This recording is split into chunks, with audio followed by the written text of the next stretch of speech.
Mm. Welcome everyone. Mm.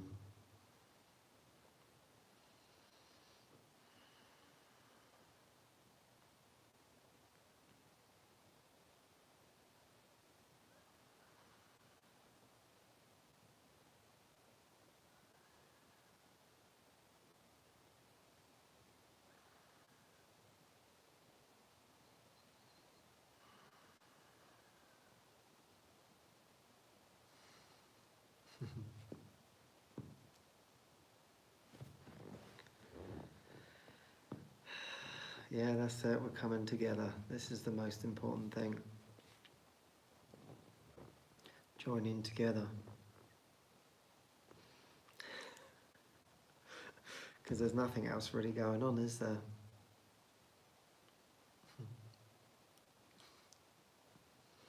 What else is there to do?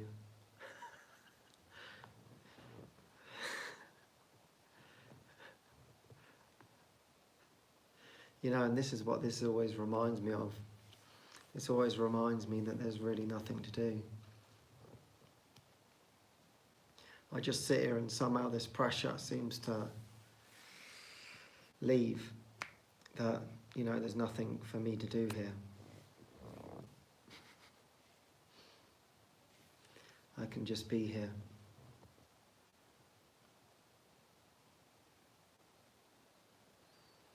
Because that's the thing, isn't it? We think that we have to do something. And that's when we forget the presence, when we think that there's something to do. But the only thing we really have to do is align our mind with presence. It's kind of pretty simple, really. And just keep noticing when we're not in presence, that's our life.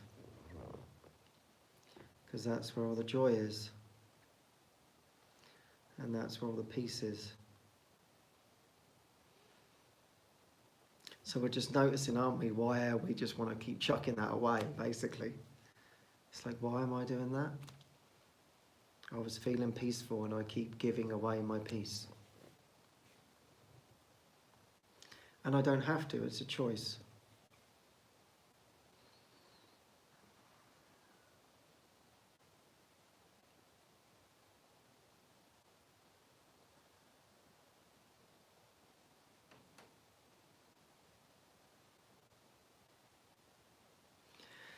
Yeah, really, I think that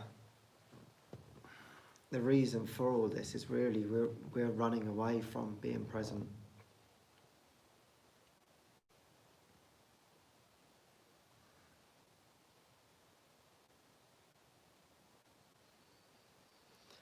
Because we have to look at what's deeper underneath all of that. We get faced with ourselves. And we get faced with the hatred.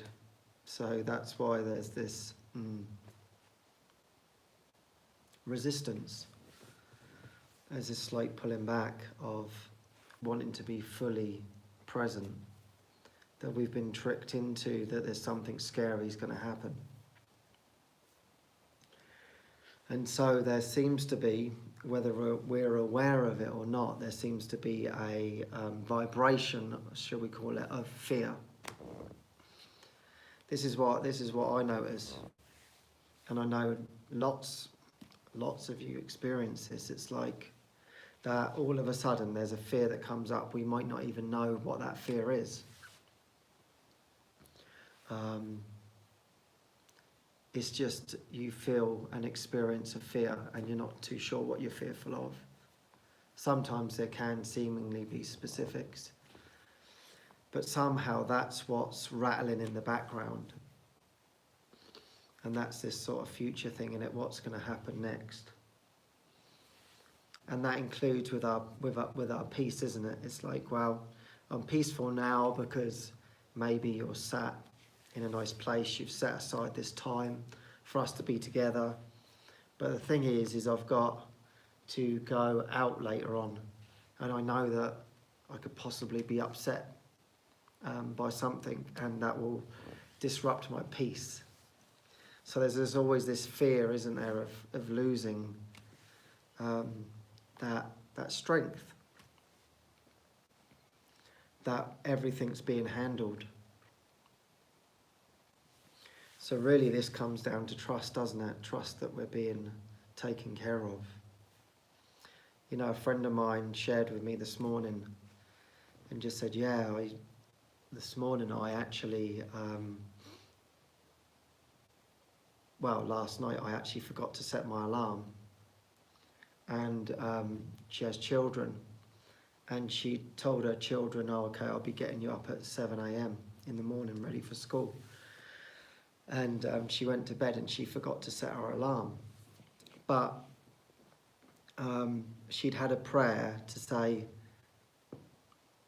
Spirit, take my life, take my body, take my soul, take my life, take my being, use me, use every fibre of what I have.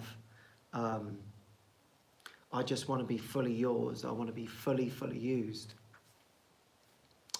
And so she tells me she's having this really, really nice sleep. She's really, really relaxed. And she hasn't realised that her alarm, she hasn't set her alarm, obviously, because she's asleep. And then she said, dead on 7 a.m., it was like she was woken up, but like completely awake. And she was sharing, like, normally, it would take me a little while, you know, once I sort of like come round, the alarm goes off, and I come round, and then, okay, it's time to get up now. But she said this time it was like boom, like she was just asleep, and then she was like completely and utterly awake. And then she's sort of like, whoa, okay, I'm completely awake. And she looked at her clock, and it was exactly 7 o'clock. And then she'd realised she hadn't set her alarm. And then she was like, oh my God, this is perfect. I've been, something has woken me up. The Spirit has woken me up. So she said, thank you so much. And then she said, and later on she heard in her mind, she said, it's none of your business what time I wake you up.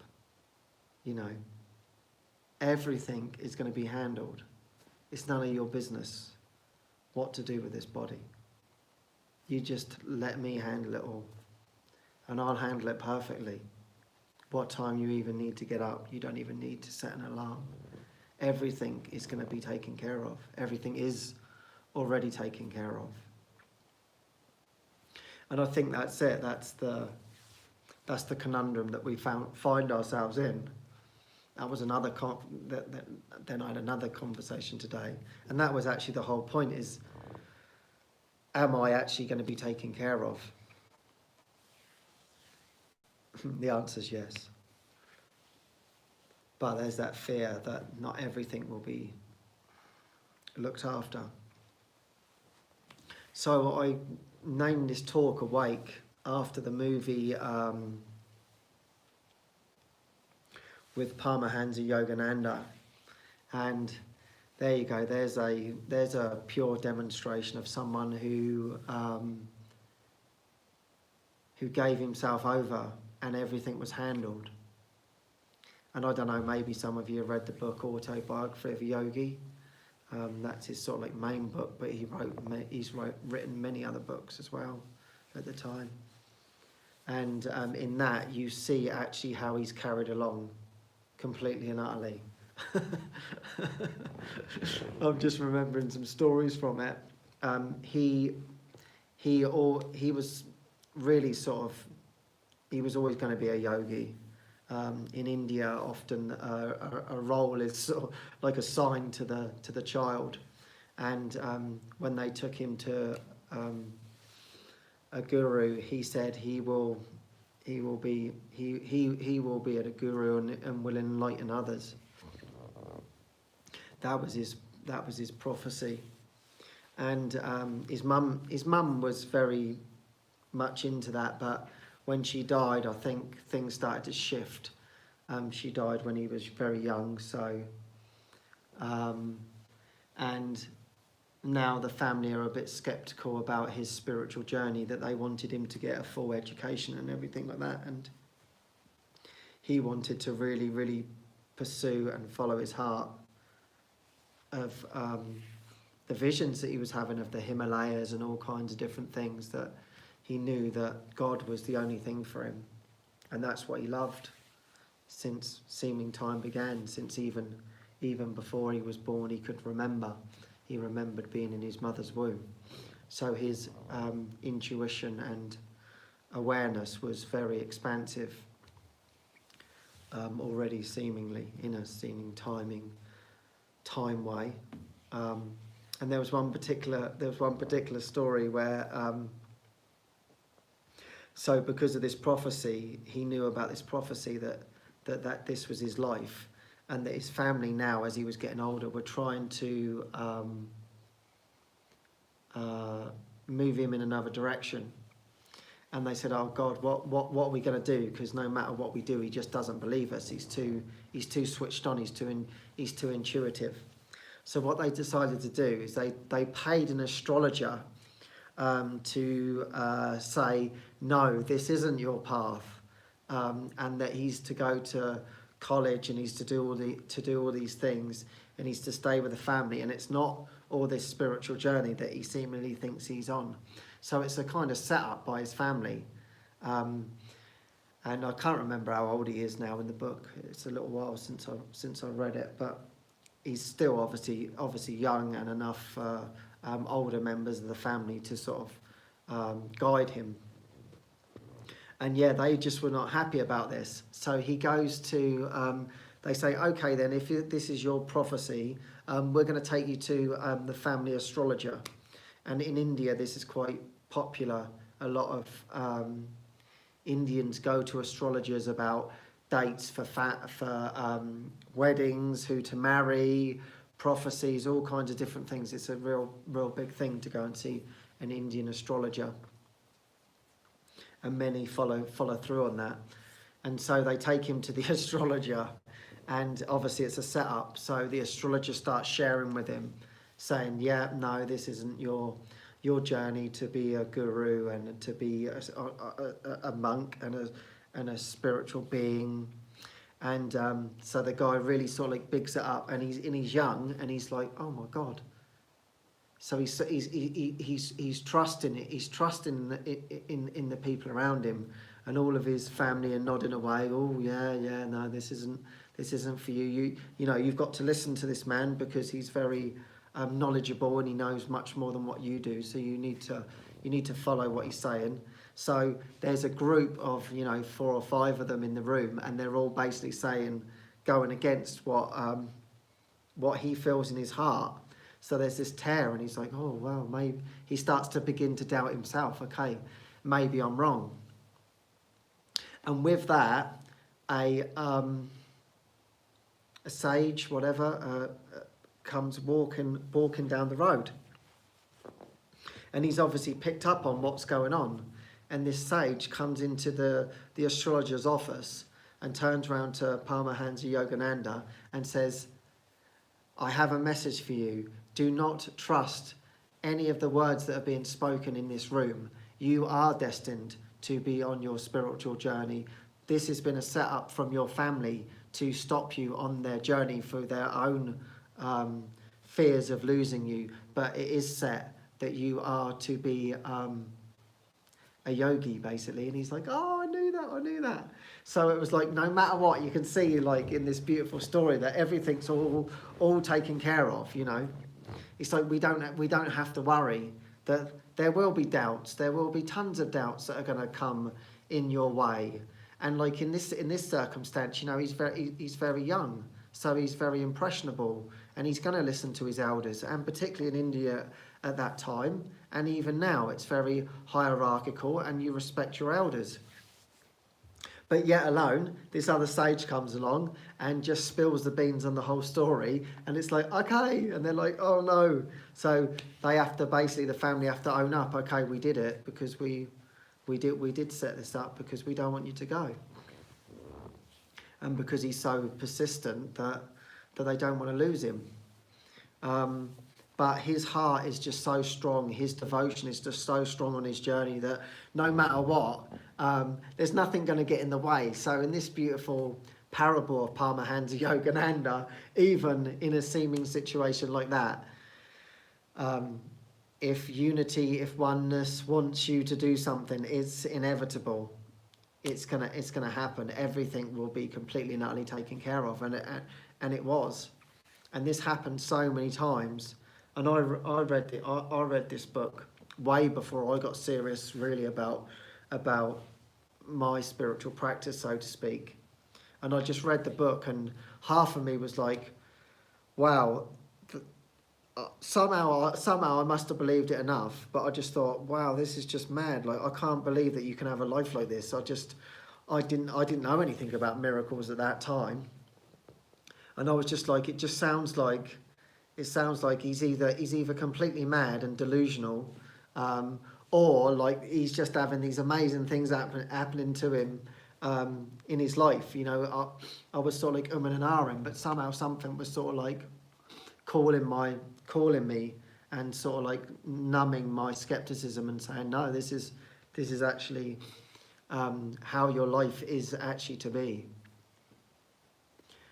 And so he is a beautiful demonstration of how you can actually be carried along the river, and you can just lie back and enjoy the ride. And as I shared, no matter what obstacles that come in their way, everything's going to be looked after. I was just remembering another one where he was going to he wanted to go to the Himalayas, I think it was, and he needed to go by train, and they didn't have much money. And he asked his friend, do you want to come with me? We're going to see if we can meet some gurus. And his friend was like, yeah, I want to come. But then his friend was like frightened. He said, listen, we haven't got any money. How are we gonna survive? And he said, listen, don't worry. Everything's gonna be taken care of. And so his friend was still a bit concerned, but he managed to pluck up the courage. And early in the morning, they sneak out of their houses. They get on the train. They manage to sort of get as far as they can with the money that they've got, and basically they've got nothing. They get off the train wherever they are. They sort of walk around the corner, and there's actually a banquet going on, and it's a really like wealthy person's house, and they end up in this party, and they're like, what are you doing here? They're like, oh, we've come to meet these gurus and whatever. And they said, what, you haven't got your family with you? Because you're going, no, we haven't got our family with us. Okay then, well, you must come and eat with us then. So the next minute, they're at this full banquet, you know, getting completely and utterly looked after by all these rich people, when there's just this like wonderful foods coming out, and his friend's just sitting there, just can't believe like he's having like a better life, seemingly informed than he's getting at home. And he's like, I told you we were going to be looked after. And so it was like all these little things of when they moved in the direction of like into the deepening into their spiritual journey, everything is being taken care of. And of course, you know, going to a banquet, who cares? I mean, it doesn't really matter. But it's like to settle the mind from fear, you know. If we have this idea of lack and we're frightened that we're not going to be fed, and the most important thing is to go higher in the mind, but we've got food on our mind, then, you know, food is going to be provided. And so clearly, you know, there was some fear thoughts in their minds around that. And it was like, no, here you go. We're going to provide this, not because it's for any particular reason other than for your mind to rest, so you can allow yourself to go higher, and you can trust in your intuition, in your guidance to continue to move in this direction. And so this book is just filled with stories like this, seeming difficult situations turning into beautiful scenarios. And it's like, wow, that's how our life can be when we want to just line up with the spirit. And so really that's what he actually encouraged me. He was the one that actually got me into God, actually, because I was not into it, and it was the first book I ever read that had the word God in it. And somehow I could actually understand it and felt like, well, he's definitely not talking about the God that I know, that's for sure. And just his devotion, his devotion was just, wow, just so beautiful. And really, as all of these symbols, really, they're not outside of you, those symbols. Those symbols are with you, and they are in you, and they are you. There's no separate devotion in a seeming being. It is the devotion of the mind, and that's what he represents. It's actually your devotion. And so that's what I always want to remember, that is my own mind. It's not some yogi from India who woke up 100 years ago. That is your awakening right here and now.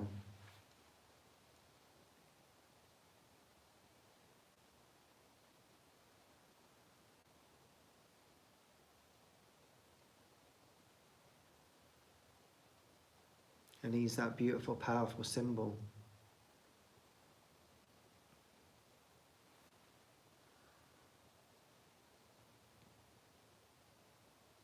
To share that this is the truth. Because that's it, you know, we need that experience, and he knows that. We have to have the experience. That's why we're here together. And we share these stories to encourage ourselves, don't we? It's encouraging when you hear things like that. That you can take that step and the path will be laid out perfectly for you. Even when it seems like you might have to go through a thorn bush, you know.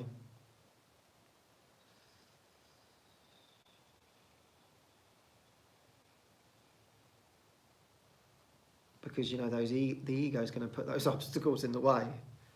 And it's like, do you really want to go through that thorn bush? And it's like, well, yeah. Sometimes you have to take that risk. And going through that seeming thorn bush, it's not really thorny at all. You come into something new. And that's really what the distorted perception is. The distorted perception is the thorny bush, isn't it, really? It's like, who wants to go through the thorny bush? But that's just the made up ideas in your own mind, that it is going to be thorny, that it is going to be difficult, that it is going to be lack, that it is going to be sacrifice, that it is going to be hurt, that it is going to be pain, that it is going to be depressive, that it is going to be anxious. And these are just the ideas that you want to keep. You actually want to keep these more than you want to keep the truth in your mind. Let's get honest. And so that's why we need these reminders. So maybe if you haven't seen the movie, I highly recommend it, Awake, Paramahansa Yogananda. Because it's like, no, he is just going forwards. And he come over some serious problems. His prophecy was to go to America and to teach. Probably some of you know that. He was quite happy in India doing his thing. He wanted to stay there. He loved teaching the children. He loved the yoga. And there's another part in the book, I don't know why all this is coming back to me, but his teacher says to him, he says, I'd like you to start up your own community, your own association, that's what he said, organisation. I'd like you to start up your own organisation. And Paramahansa Yogananda looks at him. This is before he's, you know, what he became. And he said, oh, the teacher said, you don't look too happy about that. He said, well, organisations just create problems. And there's that hierarchy, and I just don't want to get into this, into that thing. I just want to be a humble, simple monk, basically. That's what he said. And his master said, oh, right. He said, you want to, what was his word? He said, oh, you want all the nectar from the honey pot, from the spiritual honey pot, but you don't want to share it. And he was sort of like taken back by it. And he said, no, you have been given the spiritual nectar, and now it's for you to share that. And he was like, wow. He sort of like that shook him out of it. And that's when he started to do more things, setting up things for children and things like that. And over his time, he set up many different organisations and things, the main one being the Self-Realisation Fellowship. And so, you know, it's like the same with us. It's like he didn't want to do that. He wasn't into that. And his teacher had to give him a little nudge. And that might seem like you're going through the thorny bush. But really it wasn't. It was to expand his mind. The same as he had the visions of going to America. And he was quite happy where he was. And it's like, oh no, you know, and he cried when he had to leave India when it was the time, because his guru, this is another story, is that his guru said, yeah, that it is for you to go and teach in all of these other countries. And I think Yogananda said, well, why don't you come? And he said, no, it's not for me. He said, his teacher said, listen, I'm too direct. And I only have the ones that come to the ashram, they want to come, they want to sink in, and they're really up for the experience. And he was a no-nonsense teacher, Sri Yukteswar. And he said, I'm not that charismatic as what you are. You are, you know, a people's person. You have that heart. And so that's why it's given to you to share. I'm given to share with the ones that are going to come through the door and have that strong devotion in their mind that can handle my my power, you know, my power to want them to crack open. He's not interested in any half-heartedness. And with Yogananda, he had a seeming beautiful personality, you know, these superficial personalities, but he had something about him that was very warm. That's what I think his teacher said. You're very warm, you're very inviting, and everybody naturally gravitates to you. You know, we all know people like that. They have that natural sort of way with others. And that's why it was clearly given for him to go and teach in America. And that was definitely not what he wanted to. So again, he had to leave behind his guru, his all the disciples, all of his friends, his family. He has to go to a country where he doesn't know anybody, he doesn't know anything of the culture or anything. So again, it seems like he's going through the thorny bush, but of course, really, what he's going through is he's having to face the blocks in his own mind. And it's like, no, you could be perfectly comfortable here, yes, doing his thing with the children and everything. But no, this is not for you. This is where you need to go. I had to put him out of his comfort zone. And of course, then the controversy hit where, you know, it was, oh, they're trying to woo the women, and there was lawsuits and all kinds of different things just reared up in his face. His second in command, Yogi, run off with another woman, and then he wanted to take half of the centre and said, no, Yogananda, this I'm going on my own. And because Yogananda had been travelling all around America, he lost all the disciples, so the whole sort of like organisation's just pretty much collapsed all around his ears.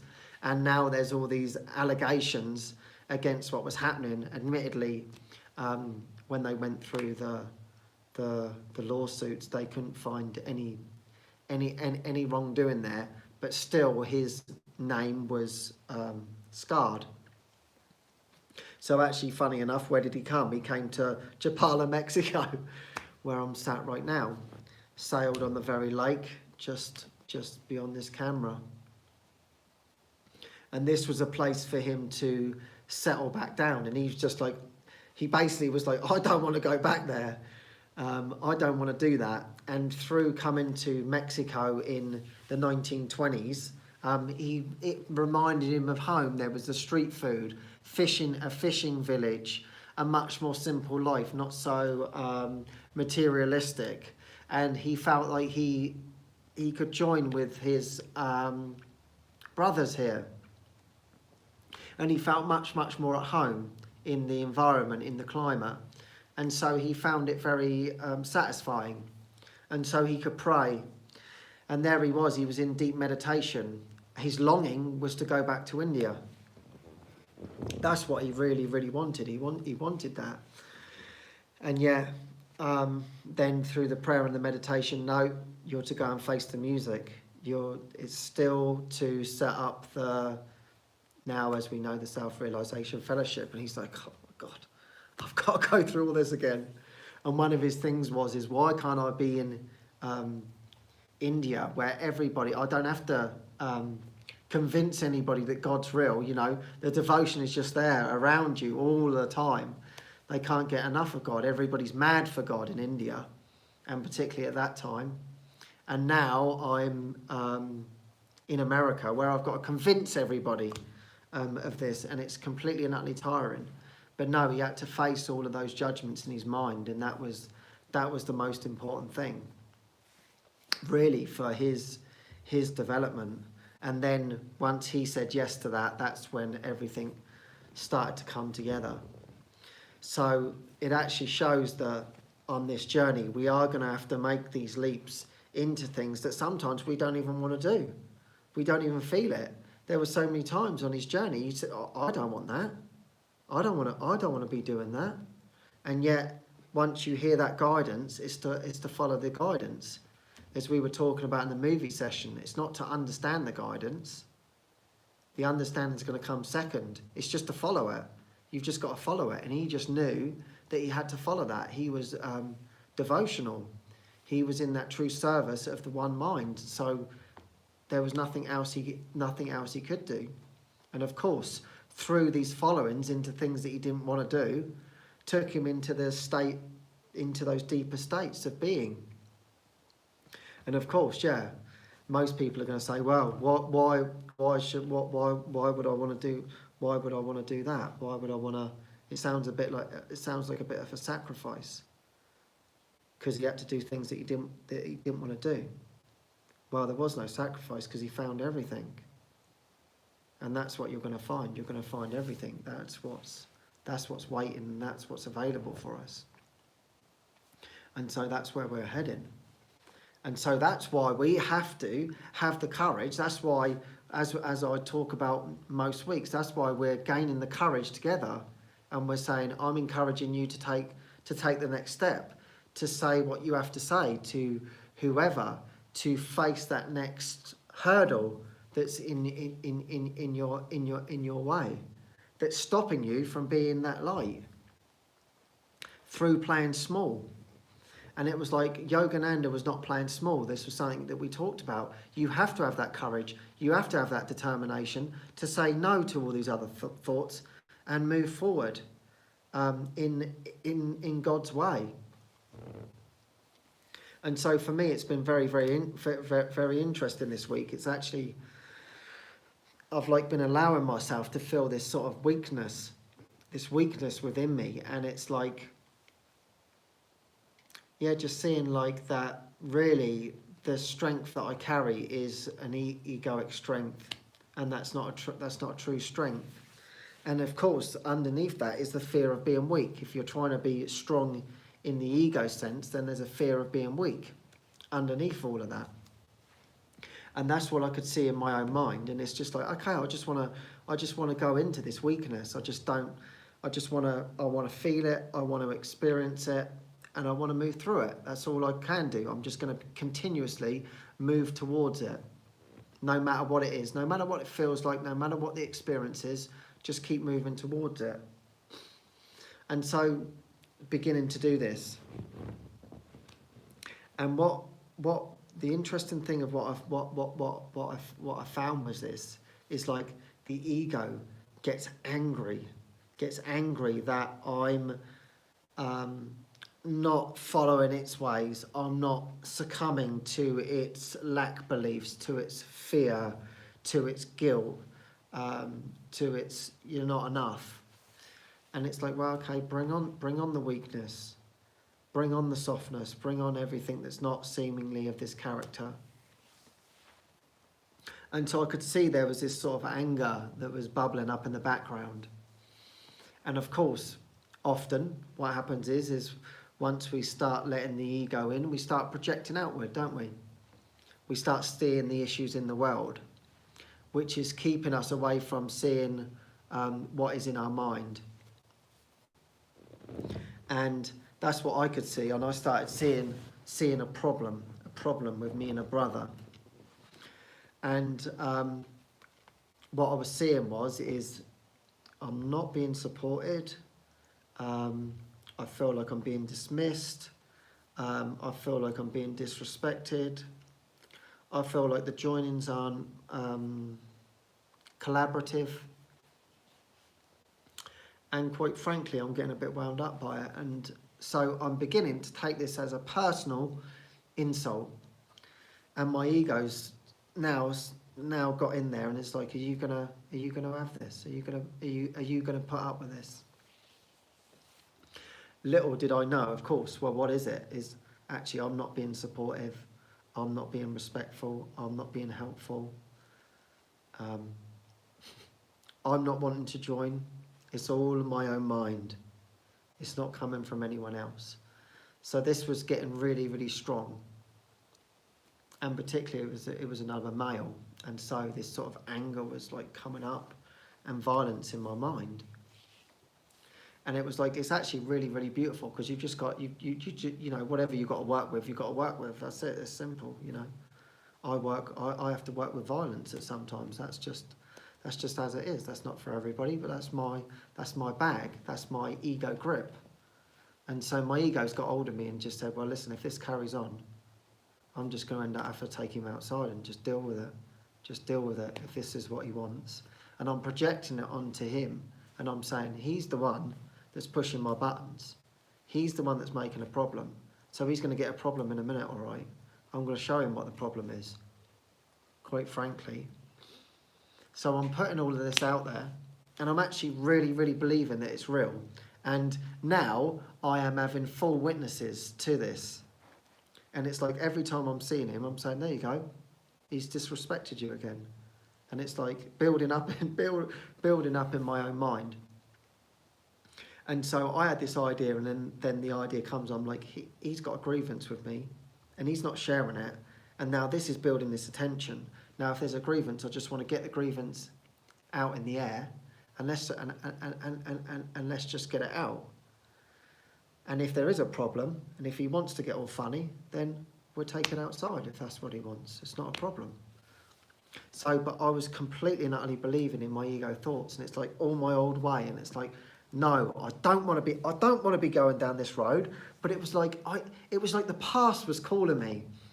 The past was absolutely there. Like, he's making you look like a fool. He's making you look like an idiot. And I'm completely and utterly believing in it. Until eventually I thought, right, okay, listen, I've got to go and do something about this. I've got to go and see him and share actually how I feel, see whether this is true or not. And the amazing thing about that is I went and shared the whole thing, exactly what I've shared here. You know, what do you want to do? You want to step outside? You want to what do you want to what do you want to do? I don't know what the options are. Whatever. Have you got a problem? Have you got a problem with me? And so I shared all of my grievances, and he said, no, I haven't got a grievance with you. And he said, and you know, everything that we've shared previously, that you already know. And so that was it. But there's nothing actually new in my mind. I don't have a grievance with you at the moment. And like my mind was just like completely and utterly shaken, and I'm just like, so basically what you're telling me is that I've just made up this complete whole story. Well, yeah, pretty much. It's just all in your own mind. And I'm like, wow, I've just really, really believed that was real. And I was expecting, okay, listen, there's just a grievance there, and that's what was in between us. And it's like, no, I was the one that was I was making him wrong. I wasn't seeing him as the Christ. Therefore, I'm not seeing myself as a Christ. The Christ hasn't come because I am not being in my Christ mind, not the other one trying to push my buttons that, he's not in his right mind, he's not in his right mind, and I am. I'm in my right mind. trying to kill him, and he's the one in the wrong. And it was like, no, I don't have any of that whatsoever. I don't feel any of those things that you just shared. And I'm like, you have got to be kidding me. It's completely and utterly what I made up. This universe that I made up was completely and utterly real. There was a problem that needed to be dealt with.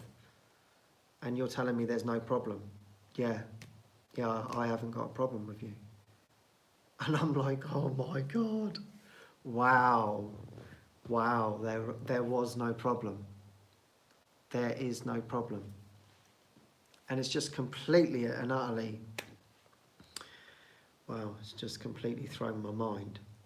And so I think, like, really what I'm sharing this because it's like what we believe is going on and what is going on is very, very two different things. And that is the reason why we actually have to come towards our brothers and not away from them. Anything that we're not bringing to the anything that we're not giving, anything that's lacking in the situation is what we're not bringing. And that was what I wasn't bringing. I wasn't bringing my heart. And there I was completely and utterly projecting all of this out there, and it was all in my own mind. And so you can see how this can be very, very tricky, you know. So I think what this is this encouragement to go towards these things where you seemingly think they're going on. And of course, this needs to be really with someone who's trusted, a trusted brother or someone you have a trusted relationship with that you can share on a deep level, or even if it's not to do with that person, share it with somebody else so you can at least release it and see the nothingness of what it is, to see that you really do have a perceptual problem. And that's it, and that's what we're just learning. It is completely and utterly my own perception. And anything that's not really joyous is not coming from the spirit, but how easy we can get caught up into that, they're not the devoted ones. I'm the devoted one. I'm the devoted one. But they're not. They're not doing their part. And that's the trick, isn't it?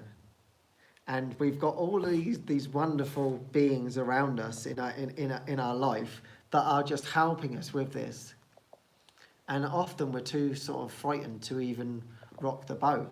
A friend was sharing with me today, sharing different things that had happened. And it was like the past, it was to do with me, and I had things to do with her. And it was like, yeah, just at the time, like I just couldn't share it. I just couldn't do it. In fact, I just couldn't see it. And now I'm beginning to see it. Like that's why there was this cloud that was between us. And it's just keep moving those clouds out of the way, just keep clearing them moment by moment by moment to be able to see the truth and to see that it's actually all in your own mind, and that's where the full release can be.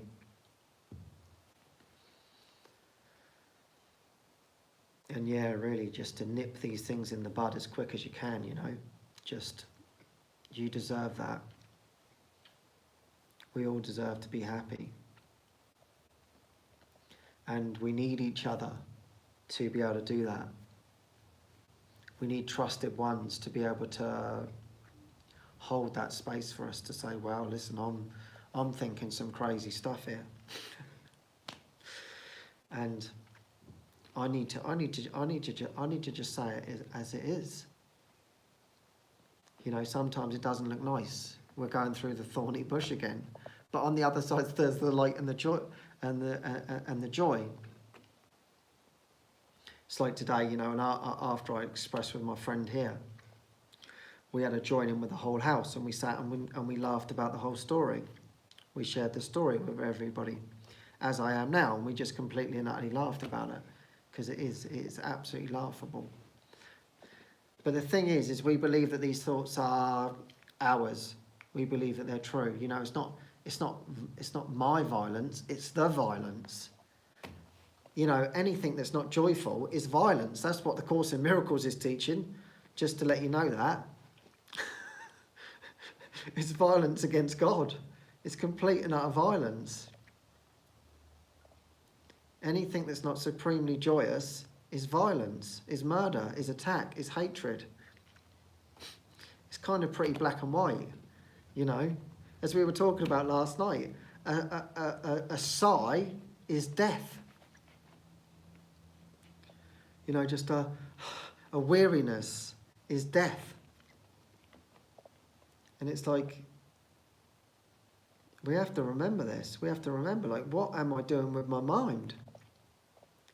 You know, as I said, awake. You know, what do you really want? Where are you putting your eggs, you know? What eggs are you putting in the basket? Are you siding with the ego and all your grievances and keeping that alive? Or are you, no, I need to be awake. I need to be awakened. I need to see all these blocks to love's presence, and I will not be a prisoner to them. I will not be held back.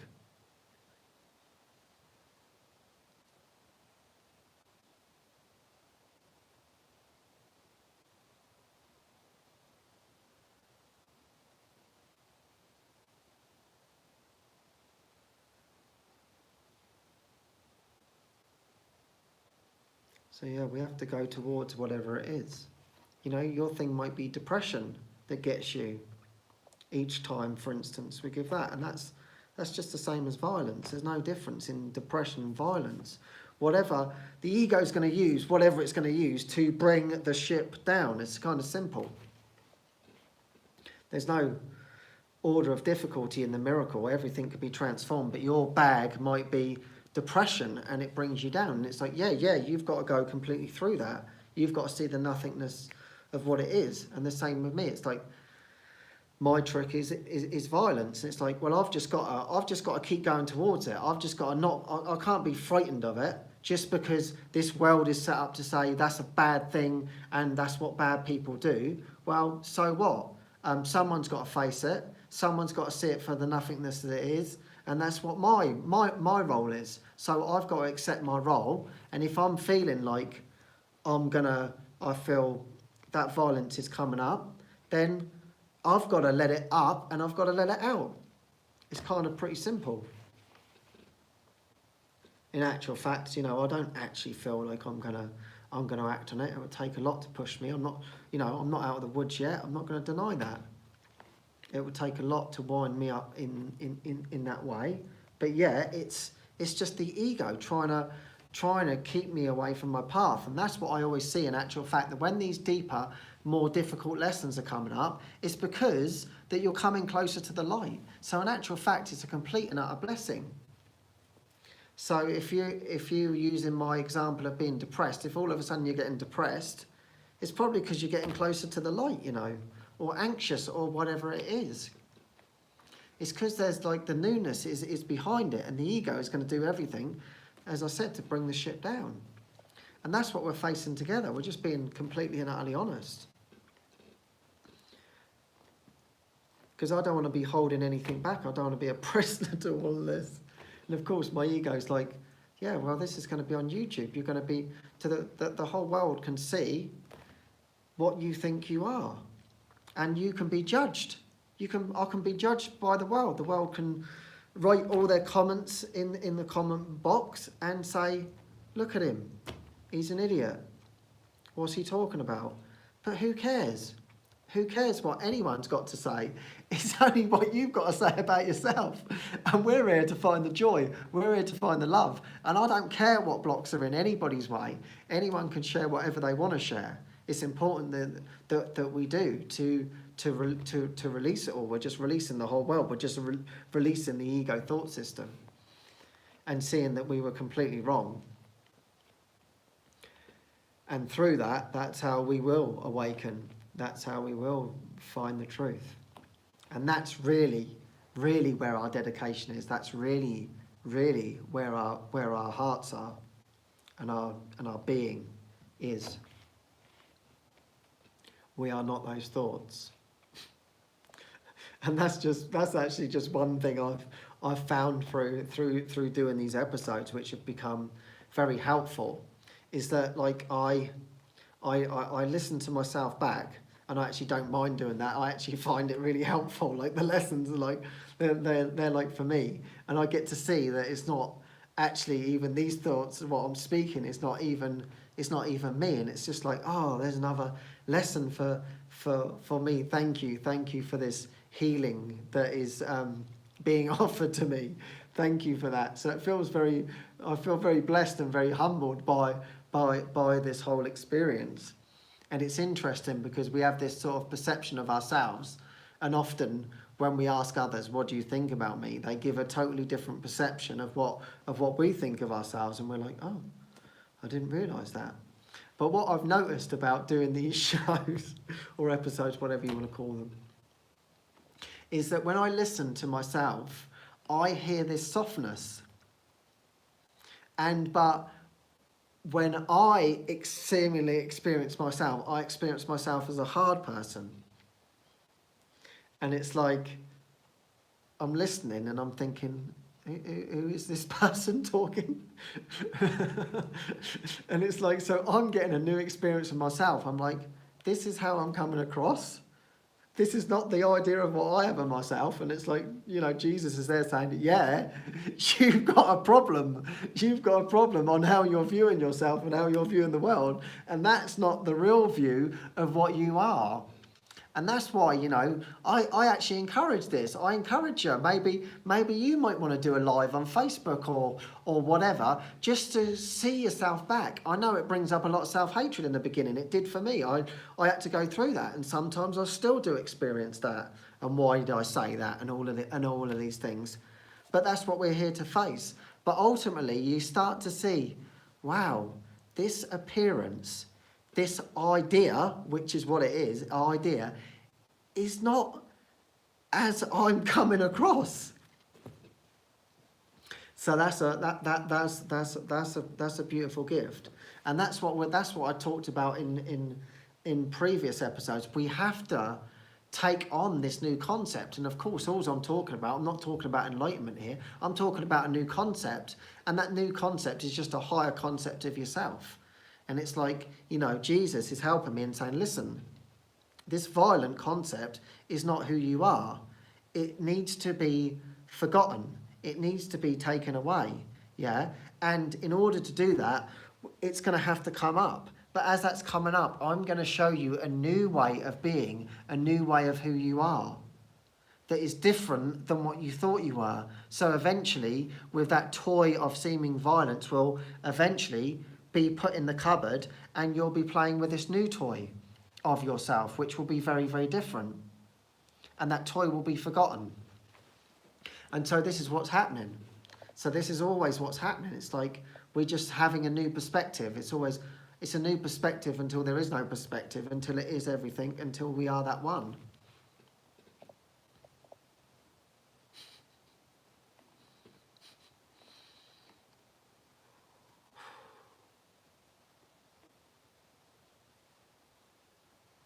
Yeah, we're just polishing the edges, not of the body.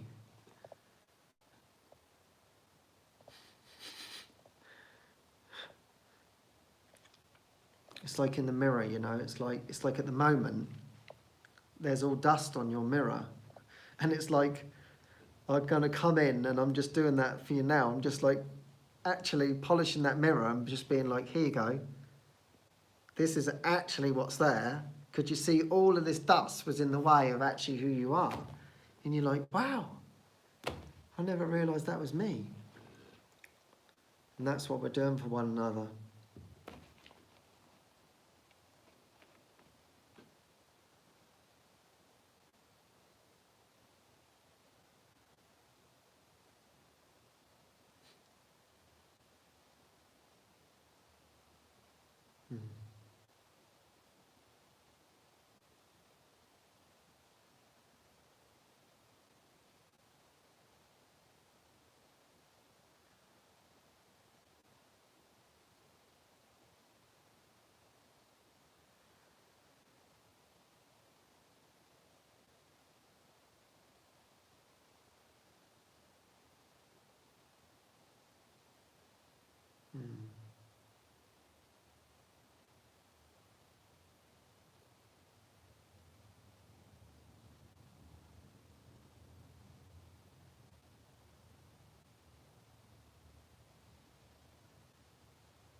Oh, just thank you, everyone.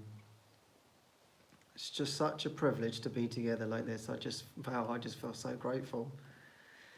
This is a beautiful time of the week for me. I'm so grateful that I get to share this with you. And it's really, I need this encouragement, I've got to be honest. I need to encourage myself. And if this helps, it helps.